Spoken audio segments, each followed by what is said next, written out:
Do I need to say anything, Dan? I'll say. Everything's been announced, right, Dan? Yes, everything's okay. Hey, obviously really excited for Kada, Jay Sean, and Caleb, as well as our entire team, because I think they're teammates. We just told them up after practice, and it was a mob scene, going down the line with Kada. I mean, great guys go crazy.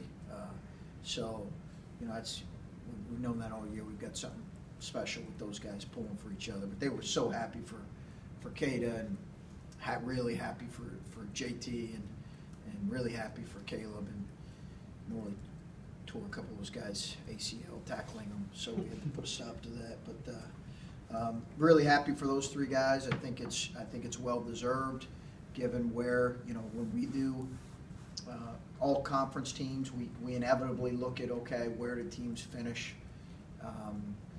in the season, and we usually go off the top 3, 4, 5 teams in the league. So really well deserved, and just really happy for them. Chris, you've won this award in the Big Ten, Big South, Big East. Is any desire to eventually get to the Big West and the Big Sky and the Big 12 and complete the sweep? Yeah. No, we'll stay with the Big Ten for a while, and I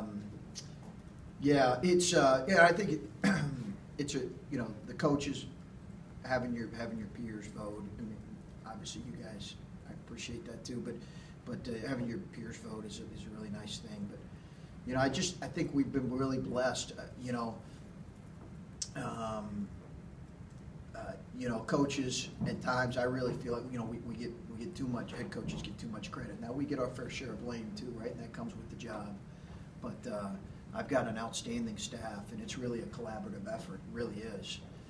Ryan Peaton and Mike Schrage and Terry Johnson, and having David Egelhoff, who's a holdover from Thad's staff, and Scooney Penn and Kyle Davis and Mike Nettie. Those guys are really, really important to what we're doing, and I want them to feel a part of this and share in this award. I really do, and they're as deserving as I am.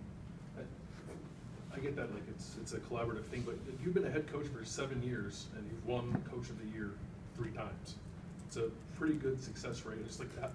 How do you, compartmentalize that success, and what does that say about you as a coach? I think we, just like this year, Bill, we've really had guys that have embraced how we'd like to coach, and I'll never forget, I'll never forget when I was at Gardner Webb and I got the call from Dan's counterpart and from my athletic director, and it was such a hard rebuild there. So in year 3, when you got that call, it really did mean something. But I think I've been reminded as to how special it is to work with guys who embrace how you want to do things. Like this group could have resisted, and I think there were probably at times where they fought it, and we had to grab them and say, hey, listen, this is what we believe, this is how we want to coach. But just feel really blessed. And then, listen, as I've said over and over, to walk into a situation where you get to coach Kada Bates-Diop and Jay Sean Tate, and not only that, but them have a kind of a sour taste in their mouth. So being a really motivated group is, I'm not saying I'm not downplaying what our coaching staff did, but that was a benefit for us for sure. And I've got some real concerns about the lack of depth in the classes behind those guys, and how we're going to survive moving forward.